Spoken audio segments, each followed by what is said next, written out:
Hello दोस्तों, स्वागत है आप सभी का K2 अकेडमी पर। हम लेकर आ गए हैं फिजिक्स के 20 MCQ क्वेश्चन जो कि इम्पोर्टेंट है। तो चलिए शुरू करते हैं आज के सबसे पहला प्रश्न। देखिए आपके स्क्रीन पर सबसे पहला प्रश्न है, निम्न चित्र में जाल का परिणामी प्रतिरोध होगा। इस तरह के क्वेश्चन हम पिछले वीडियो में भी बतलाए थे, क्या हो जाएगा इसका बतलाइए। यहाँ पर देखिए आर दिया हुआ है, यहाँ पे भी आर आर आर। ये देखिए जो दिया हुआ है वो श्रेणी क्रम में है, तो इन तीनों की जगह पर आर प्लस आर 3R हो जाएगा, और इन तीनों की जगह पर भी आर प्लस आर 3R हो जाएगा। यहाँ तक देखिए क्लियर। अब ये दोनों समांतर क्रम में दिया है, तो सबसे पहले इसको सोल्व करते हैं। तो 1 + R1 + 1/R2 होता है, तो आप लोग जानते हैं कि 1/3R + 1/3R यहाँ पे हो जाएगा। इसको यहाँ पे सोल्व करते हैं तो यहाँ पे 3R यहाँ पे हो जाएगा कॉमन। 1 + 1 यानी कि 2/3R, तो इसको पलट देते हैं तो 3R/2 हो जाएगा। ये सब के जगह पर हो जाएगा 3R/2 हो जाएगा, और यहाँ R इन दोनों अब श्रेणी क्रम में हो जाएगा, तो इसको सीधे जोड़ते हैं 3R 3R/2 + R। इसको जोड़ने के बाद हमारा आंसर डायरेक्ट निकल कर आता है 5R/2 5R/2 आता है। यहाँ पर डायरेक्ट आंसर निकल गया। आप लोग इसको कर लीजिएगा, क्योंकि पहले के क्लास में भी बतला चुके हैं इसको निकालने के तरीका। इसके बाद देखिए अगला प्रश्न है। अगला प्रश्न है यहाँ पे देखिए, धारा घनत्व का SI मात्रक है। यह 2022 में पूछा हुआ प्रश्न है RUHS का। धारा घनत्व का SI मात्रक क्या होता है यहाँ पर बतलाइए। धारा घनत्व का यहाँ पे जो फॉर्मूला होता है वो J = I/A। I जो होता है ये होता है विद्युत धारा। विद्युत धारा का एम्पियर हो जाएगा, और एरिया होता है मतलब क्षेत्रफल बटा यहाँ पे मीटर स्क्वायर हो जाएगा। एम्पियर बटा मीटर स्क्वायर। ऑप्शन नंबर यहाँ पर देखिए बी पे दिया हुआ है एम्पियर प्रति metre square. Option number B इसका हो जाएगा करेक्ट। इसके बाद देखिए अगला प्रश्न है। अगला प्रश्न है देखिए यहाँ पे, विद्युत क्षेत्र की तीव्रता का मात्रक है। विद्युत क्षेत्र की तीव्रता का मात्रक क्या है? न्यूटन प्रति कूलम, जूल प्रति कूलम, वोल्ट मीटर या फिर न्यूटन प्रति मीटर क्या होता है? सबसे पहले यहाँ पे हम लोग फार्मूला लिखते हैं। विद्युत क्षेत्र की तीव्रता E = बल बटा होता है आवेश। बल बटा होता है आवेश, यहाँ पे बल बटा आवेश लिख दिए। अब इसको बल के मात्रक रखते हैं, न्यूटन होता है, और इसका आवेश का होता है कूलम, यानी न्यूटन प्रति कूलम हो जाएगा। इसका देखिए ऑप्शन नंबर फर्स्ट पे ही दिया हुआ है न्यूटन प्रति कूलम। इसका राइट आंसर हो जाएगा न्यूटन प्रति कूलम। इसके बाद अगला प्रश्न है देखिए, चुंबकीय प्रवाह का SI मात्रक है। चुंबकीय प्रवाह का SI इकाई क्या है? वेबर, ओस्टर्ड, गॉस या फिर टेस्ला क्या होता है चुंबकीय प्रवाह का SI मात्रक?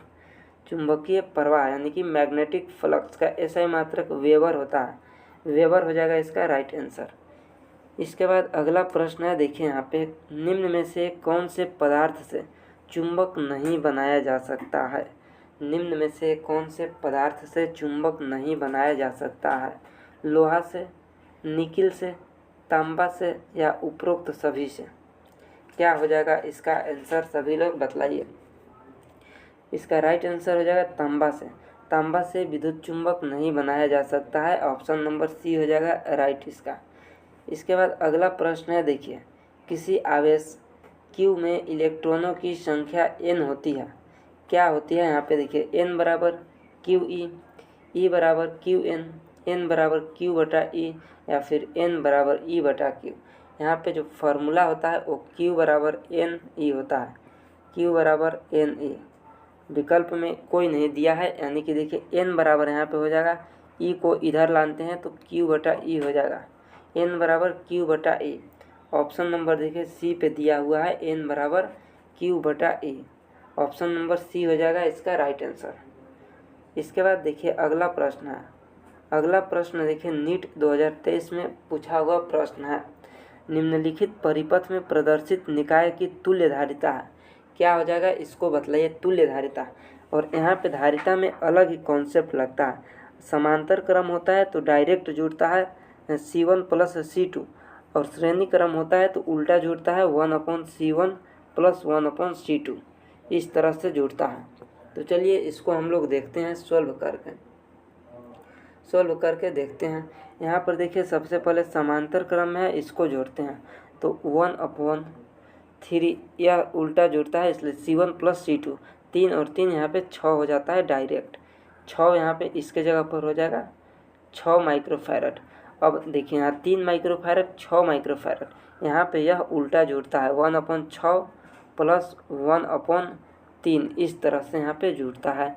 इसलिए यहाँ पे देखिए हो जाएगा 6 और 1 प्लस यहाँ पे 2 हो जाएगा, यानी कि 3/6। इसको पलटते हैं तो 6/3 और भाग लगाएंगे तो 2 आ जाएगा, 2 माइक्रोफैरड। 2 माइक्रोफैरड इसका आंसर हो जाएगा, 2 माइक्रोफैरड। इसके बाद अगला प्रश्न है, देखिए अगला प्रश्न है सूर्योदय से ठीक पहले सूर्य से दिखाई देने का कारण है प्रकाश का परावर्तन, प्रकाश का अपवर्तन, प्रकाश का प्रकीर्णन, बैंड अवशोषण स्पेक्ट्रम। बतलाइए यहाँ पे क्या हो जाएगा इसका राइट आंसर। इसका क्या हो जाएगा राइट आंसर? प्रकाश के अपवर्तन के कारण ठीक पहले ही दिखाई देने लगता है, अपवर्तन हो जाएगा इसका right answer, option number B हो जाएगा। इसके बाद अगला है, देखिए यदि लंबे पाइप अर्थात खोखले तांबे के बेलनाकार चालक में से निर्दिष्ट धारा बह रही है तो इसके कारण उत्पन्न चुंबकीय क्षेत्र होगा केवल पाइप के बाहर, केवल पाइप के अंदर, न पाइप के अंदर और ना ही बाहर, या फिर पाइप के अंदर एवं बाहर दोनों जगह पर। कहाँ उत्पन्न होगा बतलाइए यहाँ पे।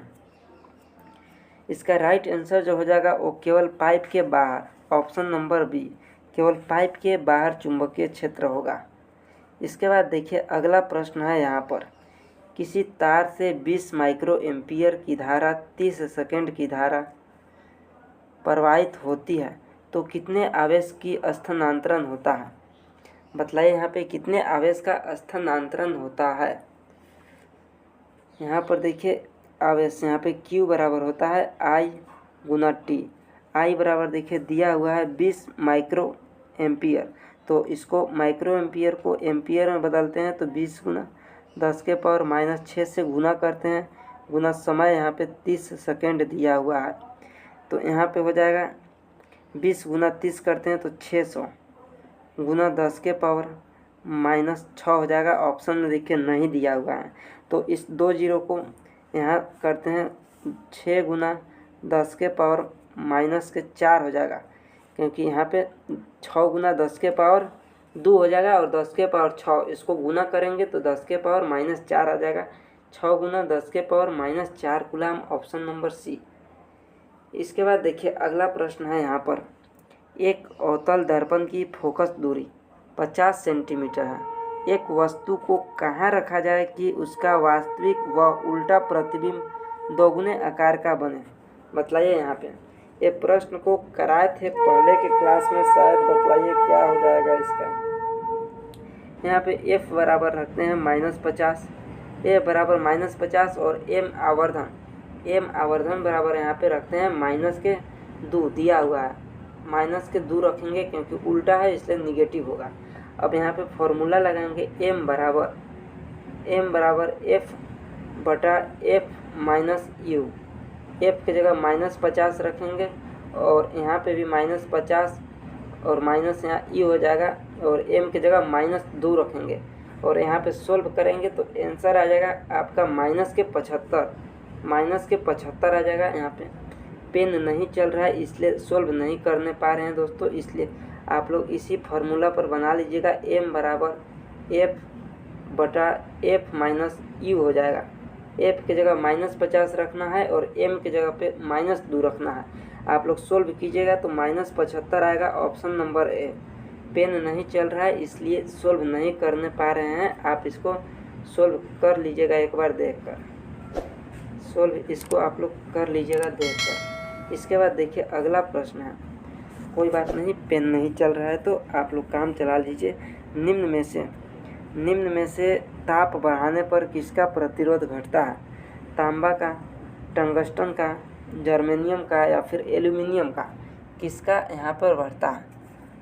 देखिए यहाँ पे ताप अर्धचालक व्युत्क्रम होता है ताप का, ताप बढ़ता है तो जर्मेनियम यानी कि अर्धचालक का प्रतिरोध घटता है। इसका राइट आंसर हो जाएगा option number C, option number C. और ताप के समानुपाती होता है धातु का, यहाँ पे चालक जो होता है वो समानुपाती होता है, इसलिए ताप बढ़ता है तो चालक भी बढ़ता है। इसलिए अगला प्रश्न है, देखिए अगला प्रश्न है परमाणु का आकार होता है, परमाणु का आकार होता है। ये प्रश्न को कराए थे, क्या हो जाएगा बतलाइए।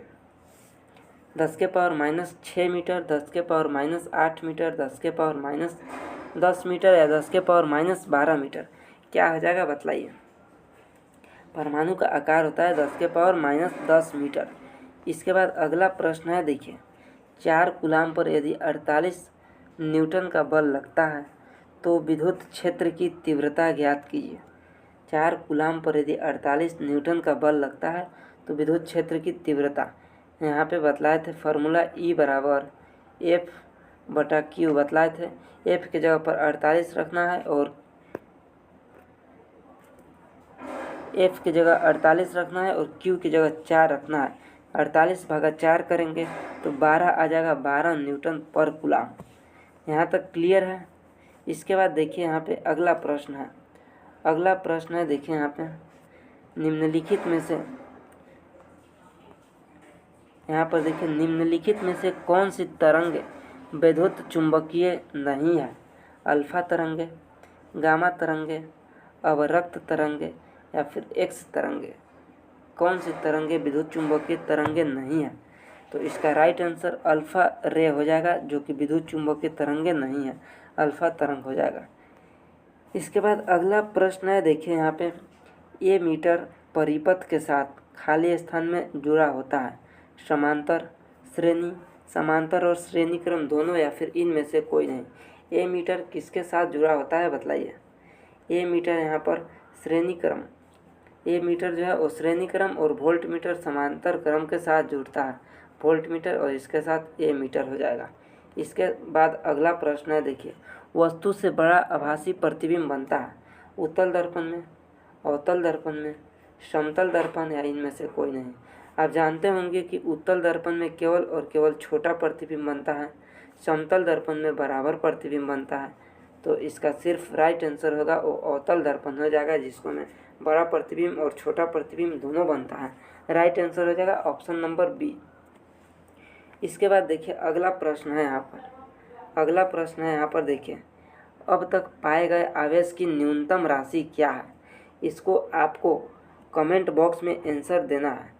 इसका आंसर आपको कमेंट बॉक्स में देना है, ऑप्शन नंबर ए, बी, सी या डी, इस तरह से आपको देना है, या तो ए, बी, सी या डी, कौन सा विकल्प सही होगा इसका आंसर आपको कमेंट बॉक्स में देना है।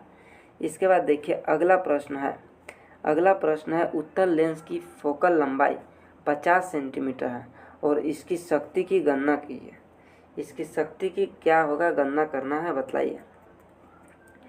देखिए यहाँ पे फॉर्मूला होता है एफ इज इक्वल टू, यहाँ पर देखिए शक्ति जो होता है वो P बराबर 1/F होता है, F जो कि मीटर में होना चाहिए। तो यहाँ पर देखिए 1/, इसको मीटर में रखते हैं तो 0.5 हो जाएगा और इसको सॉल्व करेंगे तो यहाँ पे 2 आ जाएगा, 2 डायोप्टर आएगा, ऑप्शन नंबर बी। इसके बाद अगला प्रश्न, यही था आज के इम्पोर्टेंट क्वेश्चन। तो अब मिलते हैं कल के क्लास में और इसका आंसर देखिए आपको कमेंट में देना है। और बायोलॉजी का कल फिर महामैराथन क्लास सुबह 8 बजे होने वाला है, तो आप सभी लोगों को कल के 8 बजे क्लास में आना है। तो मिलते हैं अब कल के लाइव क्लास सुबह।